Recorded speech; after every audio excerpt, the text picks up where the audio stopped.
Hi friends, स्वागत है आप सभी का राजस्थान एग्जाम्स इन 10 मिनट्स में। और आज हम लोग बात करने वाले हैं राजस्थान की अंतः प्रवाह की नदियों की, यानी जो ऐसी नदियां जो राजस्थान में किसी समुद्री क्षेत्र तक नहीं पहुंच पाती, उन रिवर्स की बात करेंगे। लेकिन उससे पहले कुछ जानकारी मेरे बारे में। सुरेश ठोलिया, 10 ईयर टीचिंग एक्सपीरियंस, ये मेरा रेफरल कोड है जिसको यूज़ करके आप एनरोल कर सकते हैं। ये मेरा टेलीग्राम चैनल है जिस पर आप मेरे को फॉलो कर सकते हैं।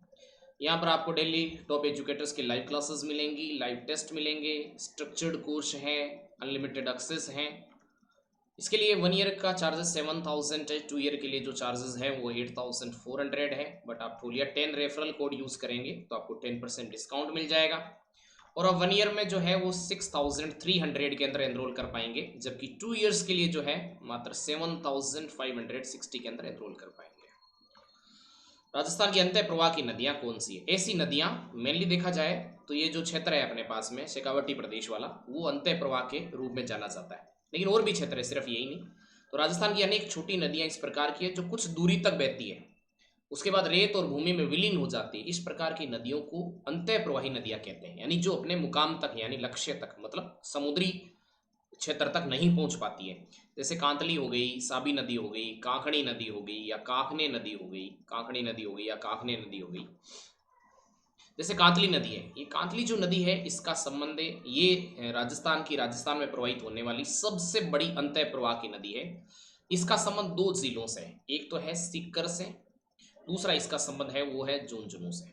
दो जिलों से इसका संबंध है, सीकर से है और झुंझुनू से है। सीकर जिले की खंडेला की पहाड़ियों से निकलती है ये, यानी सीकर जिला है, सीकर डिस्ट्रिक्ट है। उस सीकर डिस्ट्रिक्ट में जैसे ये पहाड़ियाँ हैं, खंडेला की पहाड़ियाँ, यहाँ से निकलने के बाद में ये झुंझुनू से होते हुए चूरू के बॉर्डर तक जाती है। यानी सीकर से निकल रही है, इसका ओरिजिन कहाँ से हो रहा है? सीकर से। उसके बाद कहाँ जा रही है? झुंझुनू में जा रही है। चूरू में नहीं जाती है, क्योंकि चूरू और बीकानेर दो ऐसे डिस्ट्रिक्ट है जहाँ पर कोई रिवर्स नहीं है, तो झुंझुनू में जाती है। झुंझुनू के अंदर यदि देखा जाए तो इसके अंदर गणेश्वर सभ्यता का विकास इसी नदी के तट पर हुआ है। गणेश्वर सभ्यता जो कि भारत की सबसे प्राचीन ताम्रयुगीन सभ्यता है, या ताम्रयुगीन सभ्यता की जननी कहलाती गणेश्वर सभ्यता। इसी के तट पे सुनारी सभ्यता भी है। और ये जो रिवर है ये झुंझुनू को दो भागों में बांटती है, दो पार्ट्स में डिवाइड कर देती है। लगभग 100 किलोमीटर लंबी है। सीकर झुंझुनू जिलों में बहती हुई रेतीली भूमि में विलुप्त हो जाती है ये। तो ये राजस्थान में प्रवाहित होने वाली सबसे बड़ी नदी है। इसी तरीके से साबी रिवर भी है। साबी जो नदी है इसका संबंध जयपुर की शेबर की पहाड़ियों से, जयपुर से निकलती है ये। जयपुर से निकलने के बाद में ये बहरोड, किशनगढ़ यानी अलवर वाले रीजन से होते हुए, ये तिजारा तहसीलों से होते हुए हरियाणा में जाकर के विलुप्त हो जाती है साबी नदी का संबंध। यानी जयपुर और अलवर वाले रीजन से है इस साबी नदी का संबंध। ये साबी नदी जो है अपन ये कह सकते हैं कि आगे चल करके ये रुंडित नदी के रूप में भी आप इस रिवर को समझ सकते हो। इसी तरीके से काकणी नदी या काकानी नदी या काकने नदी के रूप में जानते हैं, ये जैसलमेर के अंदर एक रिवर है। जैसलमेर के अंदर एक रिवर है, बहुत ही छोटी है। यदि राजस्थान की अंतः प्रवाही नदियों की बात करी जाए तो ये सबसे छोटी नदी है काकणी नदी, जिसका संबंध जैसलमेर से है। जैसलमेर से है, बहुत ही मतलब अपनी कह सकते हैं भुज झील से इसका संबंध है। तो ये कुछ ही दूरी बह करके बहने के बाद ये विलुप्त हो जाती है। संबंध याद रखना, काकणी नदी या काकनी नदी है जैसलमेर के अंदर, राजस्थान की सबसे छोटी अंतः प्रवाह की नदी है। राजस्थान की बात नहीं करी जाए तो घग्गर नदी सबसे बड़ी अंतः प्रवाह नदी है। इस घग्गर नदी का जो ओरिजिन होता है वो एक तरीके से देखा जाए तो हिमालय रीजन से है। हिमालय रीजन में आपको पता है कि सबसे बाद में बना हुआ हिमालय शिवालिक की पहाड़ियां हैं। शिवालिक की पहाड़ियां जो है वो सबसे अंत में बनी है। उन शिवालिक पहाड़ियों के पास ये कालका माता का मंदिर है, इसलिए उसे कालका पहाड़ी भी बोलते हैं। उस कालका मंदिर या कालका की पहाड़ी से इसका उद्गम होता है। इसके बाद में राजस्थान में जो है हनुमानगढ़ और इसका गंगानगर वाले संबंध है, हनुमानगढ़ और गंगानगर से। लेकिन ये पहले हनुमानगढ़ के टीबी तहसील में पहुंचती है, टीबी तहसील के अंदर ये पहुंचेगी और वहीं पर करीब करीब विलुप्त हो जाती है। लेकिन कई बार जब ज़्यादा बारिश होती है तो ये पाकिस्तान में फोर्ट अब्बास तक जाती है, पाकिस्तान के फोर्ट अब्बास तक जाती है ये। और माना जाता है कि ये मृत, इसकी जो क्षेत्र है, इसका रीजन है, इसे नाली नदी बोलते हैं, नाली रिवर, नाली क्षेत्र बोलते हैं इसके। इसके अपवाह क्षेत्र को नाली क्षेत्र के रूप में जानते हैं।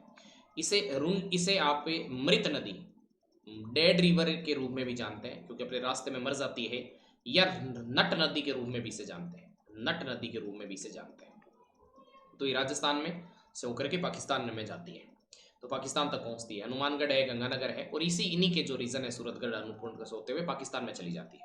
वर्षा काल में इसका जल हर जगह फैल जाता है, हर जगह इधर उधर बिखर जाता है, तो इसलिए इसे नट नदी कहते हैं। इस नदी को डेड रिवर के रूप में भी जानते हैं, और वर्तमान में इस नदी के स्थानीय भाषा में नाली कहा जाता है, नाली के नाम से इस नदी को जानते हैं।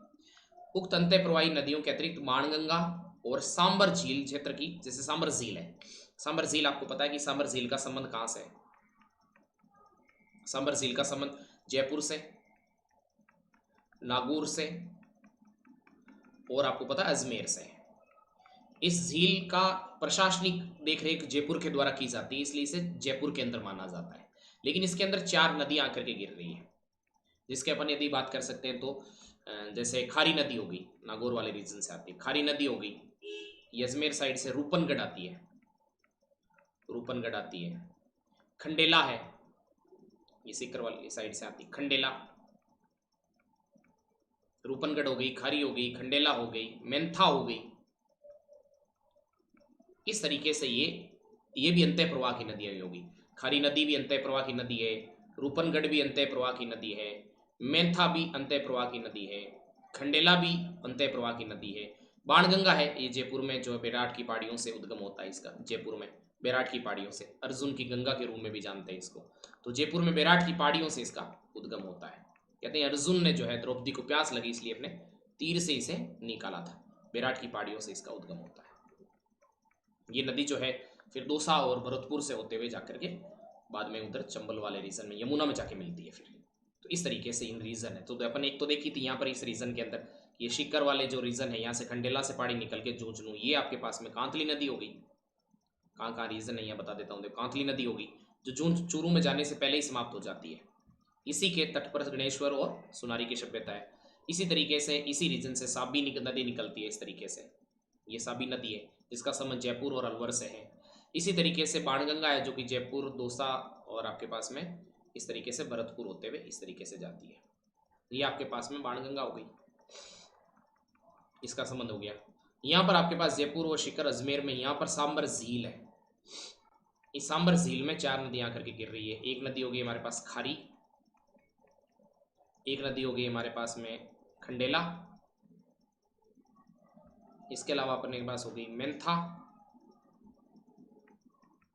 इसी तरीके से हो गई रूपनगढ़। ये इस रीजन के अंदर आपके पास में जो है अंत्य प्रवाह की नदियां हैं। इसी तरीके से यहाँ पर अजमेर, इस जैसलमेर के अंदर कांकने नदी है। ये कांकने नदी यहाँ पर इस रीजन में कांकने नदी है। इसी तरीके से ये देखो गग्गर नदी दिखाई हुई है यहाँ पर, ये शिवालिक पर्वत के कालका पहाड़ी से निकल करके इस तरीके से आती है, प्रवाहित होकर के हनुमानगढ़ रीजन में आ जाती है। हनुमानगढ़ रीजन में आने के बाद टीबी तहसील में आती है, ये टीबी तहसील के अंदर पहुंचेगी। फिर यहाँ से ये फिर होते हुए जब ज़्यादा वर्षा का पानी आता है, बारिश ज़्यादा होती है, तो फिर ये इस तरीके से फोर्ट अब्बास तक जाती है। हम कह सकते हैं इंटरनेशनल रिवर है ये। ज़्यादातर ये हनुमानगढ़ में ही समाप्त हो जाती है, धोरों वगैरह के अंदर समाप्त हो जाती है। तो ये अंत्य प्रवाह की नदियाँ हैं जो कि अपने मुकाम तक नहीं पहुंची हुई। और भी रिवर्स है, लेकिन इंपॉर्टेंट रिवर्स की जो बात करी हम लोगों ने यही थी। 1 ईयर का जो सब्सक्रिप्शन है उसके चार्जेस हैं 7000। 2 ईयर का जो सब्सक्रिप्शन है उसके चार्जेस हैं 8400। लेकिन यदि आप ठोलिया 10 कोड यूज़ करेंगे तो आपको 10% डिस्काउंट मिल जाएगा, और आप 1 ईयर के लिए जो है एनरोलमेंट 6300 के अंदर पा सकते हैं। 2 ईयर का जो एनरोलमेंट है वो 7560 के अंदर। इसी तरह का इशू हो तो मेरे से आप कांटेक्ट कर सकते हैं 8744035689 पर। और ये मेरा ठोलिया 10 रेफरल कोड है जिसको यूज़ करके आप 10% डिस्काउंट ले सकते हैं। दोस्तों के साथ चैनल को शेयर करिएगा, सब्सक्राइब करिएगा और रेट करिएगा, कमेंट करिएगा। थैंक यू, धन्यवाद, थैंक यू वेरी मच।